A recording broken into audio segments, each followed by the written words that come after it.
So we're here to talk through the Star Battle variation Star Wars by JinHoo Ahn, which is one of the variations he features in his upcoming ebook Star Battle that we'll be posting soon. It's got an episode 5 theme with all these V shapes. The lines themselves form a V.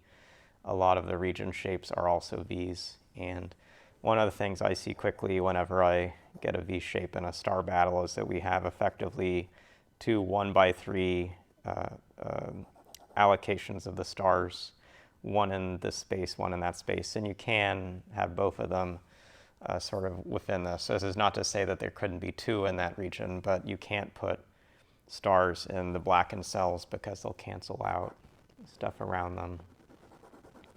Similar consequences over here. Given the Star Wars variation, what actually happens after we've marked the central cells of the diagonals as unusable is you can see that one of the stars in that diagonal is in these two cells, and one is in these two cells, and similarly a star is in one of these cells, and a star is in one of these cells. And I think doing all these slow cancellations around the grid is going to slowly unravel this puzzle. A thing that marking these 1x3 shapes also tells you is that there's a star already in that space in this row, and so that means there's only one more in the space in this row, so there must be at least one in this column. And that there is a star somewhere in this column up here and a star somewhere down here says that there's not a second star down in the space. And so these V's work together to point to this V to say that the two stars in this column are in the 3x1 sections I've marked, and the two stars in this row are in the sections I marked. It actually means that this second star has to be avoiding the far left spot, because you'd end up with 3 in these spaces. So we can change our notations to look more like this right now. We have, with these markings, some additional eliminations. Just again, the standard 1x3 eliminations where you can't have a star right next to a 1x3 forced star. That these cells see all the cells where the star will go. There's a trickier deduction, but one that I think is really critical right now, which is about this cell that's on this diagonal and what its effect would be on these stars. And if a star were right here, it actually puts stars in these two cells, which now eliminate 1, 2, 3, 4, all of the remaining cells in this diagonal, and you'd end up with just one on the diagonal. And so this diagonal is also now in a situation where it doesn't have a star here, so it does have a star in those cells. It does have a star in these cells. And a thing to then see is as that cancels out some of these spaces, leads to this pattern in the grid. And there is a pretty quick either-or chain you can see happening here. Effectively, if the star is up top, it moves a star here. Let me sort of try to describe this better. If a star is away, like one of these two stars, but not both, can be on the diagonal corner. So let's say they were both of these cells were used. That moves both of these stars in, and these would touch. And so only one of these is a star. You'll see that it has to have at least one of them being a star. If neither of them were stars, there's only one more space for a star in this region. So there's a star here, and one star on this diagonal, which will be here, here, here, or here, here, here. But that will fill out the space. It will put 2 on this shape. Those things will work out as intended. The thing to notice, though, is that we've now put a lot of limitations around this box, and with these either-or options, we're actually pretty limited in these two columns and these two rows. And you often in a puzzle at this kind of moment say, are there still enough 2x2 places I could mark where stars can go to fill in this grid?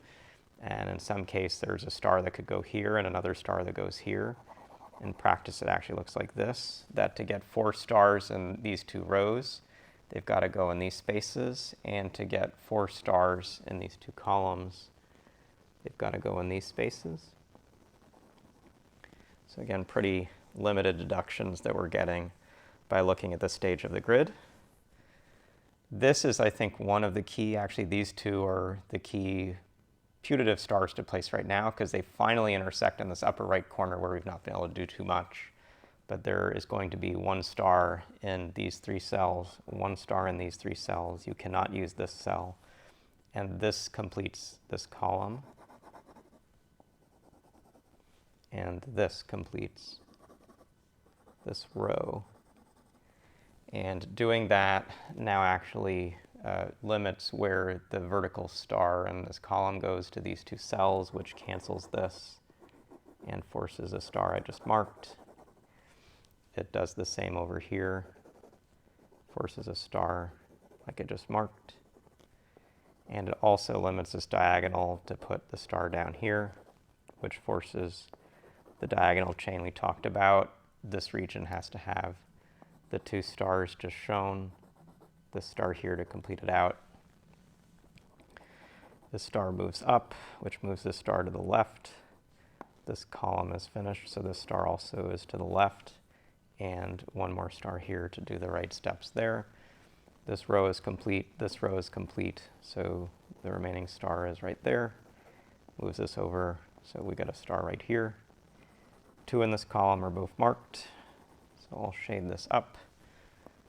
This is actually now also marked off, so there are only 2 cells left where the stars can go along that diagonal, and they also complete all the stars in this box. Shading in the spaces around leave 2 spaces for stars in this region, which we mark in. There's got to be 2 stars in this column. That actually finishes over here. This star, we didn't mark it yet, but moves this up, so it comes over to here. One more star for this row, column, and region, and we finish this challenging puzzle that really has all these constraints which star in the grid pretty locking, working together.